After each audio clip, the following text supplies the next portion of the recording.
हम जीवन में आगे बढ़ना या कुछ पाना है, वही एक लक्ष्य है। तो हम लोगों को क्या लक्ष्य है? ये स्त्री को अच्छा सच धज के जिंदगी भर रहे सुंदरता से। वो सुंदरता किस लिए प्राप्त होगी? पति अच्छा है, पति अच्छा कमा रहा है, पति अच्छा आरोग्यवंत है, तो ही हम लोगों को सब कुछ मिल सकता है।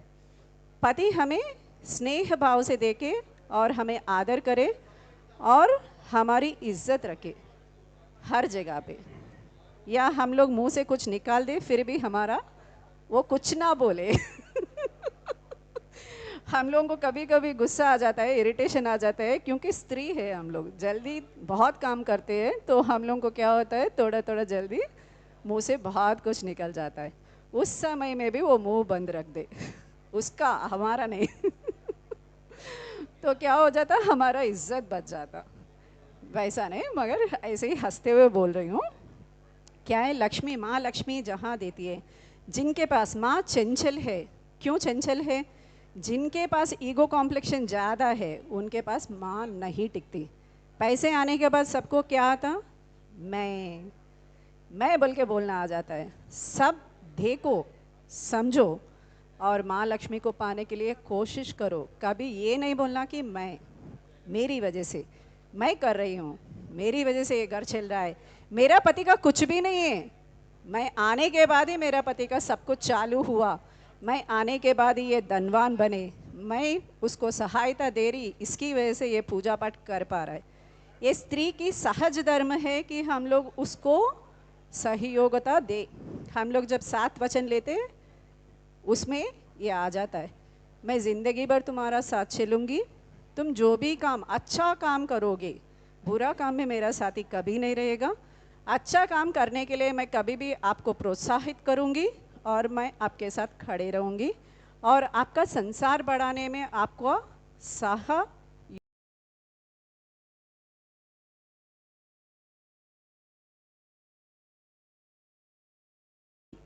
और जो ऐश्वर्य आप प्राप्त करते उसको अच्छा भोग बनाऊंगी मैं। किसको? अपने संसार को।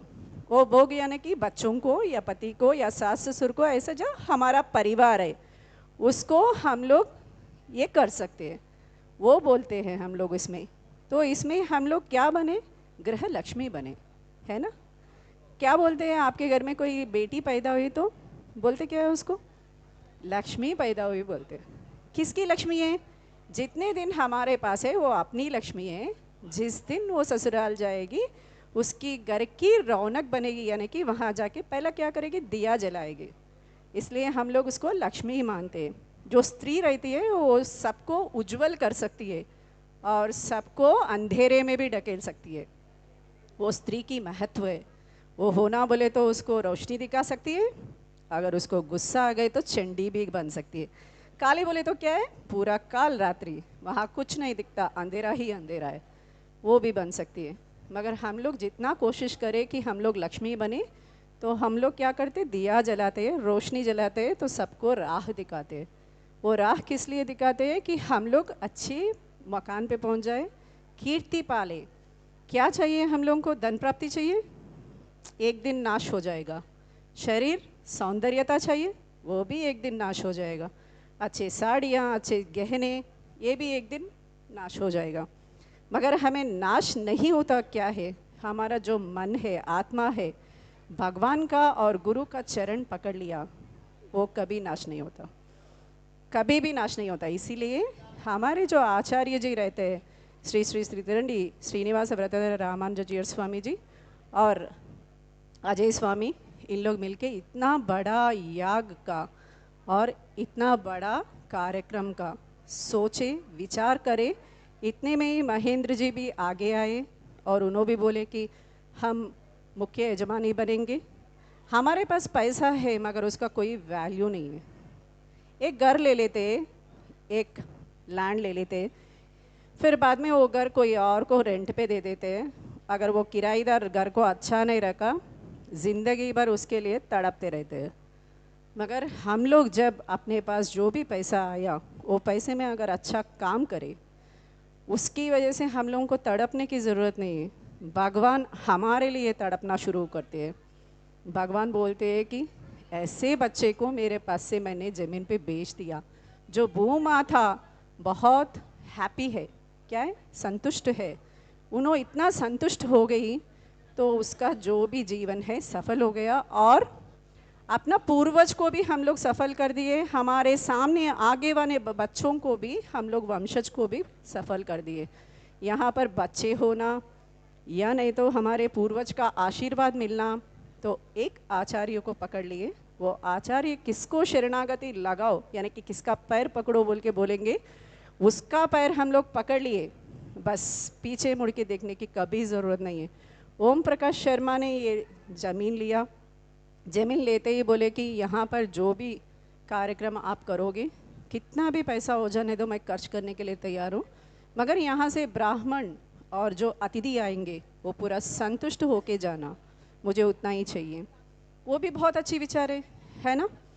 तो ऐसा ही हम लोग भी कुछ करें आगे ज़िंदगी में, वो माँ लक्ष्मी का कृपा रहे हमारे ऊपर, और हमारे पास जितने पैसे भी आएंगे उसका सद्विनियोग भी हो जाए और भगवान का प्राप्ति भी मिल जाए। ऐसा कामना करते हुए ये कुंकुमार्चना करो, मेरे पति ऐसा मकान पे पहुंच जाए कि मैं भी एक दिन ऐसा एक कार्यक्रम ज़िंदगी में मरने से पहले एक बार तो कर लूँ। वो 100 बार भी दे दे, अच्छी बात है, हमें इतना संतुष्ट कर दे कि हम लोग 100 बार करें, मगर एक बार करने का चांस तो मांग सकते हैं। माँ कृपालु है, दयालु है, और नारायण क्या है, आप बुलाते ही उन्हें प्रकट होते हैं। वैसे परमात्मा को हम लोगों ने पकड़ा है, ना उसका कभी बर्थ होने के चांसेस है, ना उन्हें मरने के चांसेस है।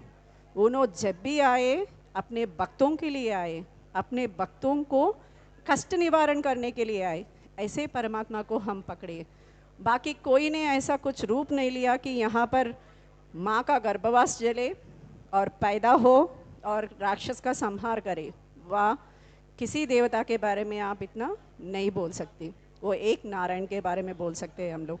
नारायण जब भी आएंगे माँ लक्ष्मी उसके पीछे पीछे आ जाएगी। कहीं पे भी ऐसा नहीं है कि माँ लक्ष्मी नहीं है। एक हम लोगों को एक डाउट आ सकता है, हम लोग भागवत सुने, वामन अवतार में माँ लक्ष्मी किधर है, उसमें माँ लक्ष्मी आई क्या? किसी को कुछ पता है माँ लक्ष्मी आई नहीं आई? नहीं आई कि आई? पक्का? कैसे?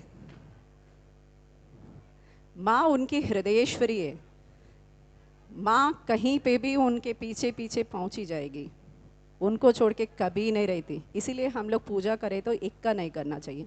एक का करे तो माँ निकलने का चांसेस है या स्वामी भी निकलने का चांसेस है। अगर दोनों का पूजा करे, दोनों को आह्वान करे, दोनों को हमारे यहाँ बिठाए, हमारे घर में बिठाए, रोज़ आदर करे, रोज़ पूजा करे, रोज़ नैवेद्य करे और रोज़ भोग करे उनका, और रोज़ कथा श्रवण करे, जब भी बात करे एक बात तो भी दिन में नारायण का हो जाए, तो हमारा जीवन में उनका हर समय हमारे साथी बन के रहेंगे। वामन अवतार में जब शुक्राचार्य के पास गए थे, बलि चक्रवर्ती के पास गए थे, तो क्या मांगे थे उन्होंने? 3 पाद का भूमि मांगे थे। जब लक्ष्मी देवी बाहर आके देख रही थी, उनके हृदय से बाहर आके देख रही थी, कभी भी उनके हृदय में चूड़ामणि रहता है, वो चूड़ामणि की वजह से वो उसका खूबसूरत दिखते हुए अंदर ही रहती है।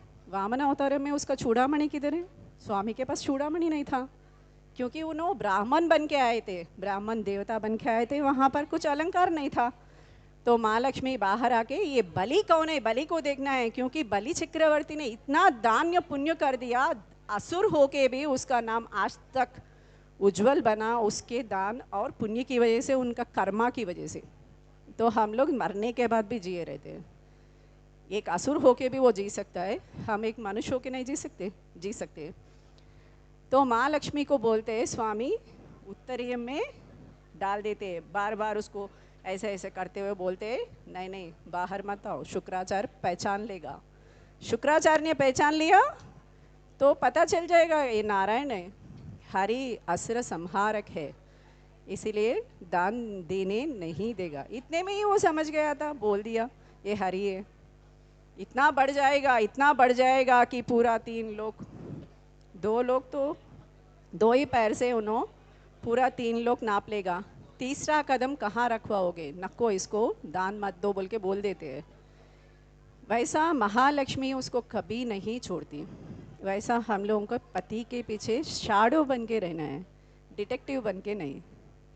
तो इसलिए हम लोग उसके हर अच्छे क्रियाक्रम में भागीदार बनने के लिए भगवान हमें इतना आरोग्य दे, इतना शक्ति दे कि हम जैसा लक्ष्मी फॉलो करती है उसको हम भी वैसे ही उनको फॉलो करें और अच्छा काम करें, ज़िंदगी में अच्छा बने और इतना कीर्ति आए, अपने बच्चों को भी इतना कीर्ति आए, अपनों बच्चों की वजह से भी हमारा नाम रोशन हो, पति की वजह से भी रोशन हो और हमारी वजह से भी रोशन हो, बच्चों की वजह से भी रोशन हो। ऐसा कामना मांगे, वही माँ लक्ष्मी देती है। सब लोग सोचते हैं माँ लक्ष्मी बोले तो लक्ष्मी देती है पैसे, लक्ष्मी बोले तो वो सोचते हैं नहीं, माँ लक्ष्मी एक लक्ष्य देती है जीने के लिए। वो वजह बनिए आज आज ऐसा संकल्प ले लीजिए, हम लोग लक्ष्मी अष्टोत्र से ये कार्यक्रम हम शुरू करेंगे और आप सब लोग थोड़ा अक्षत भी मांग लीजिए।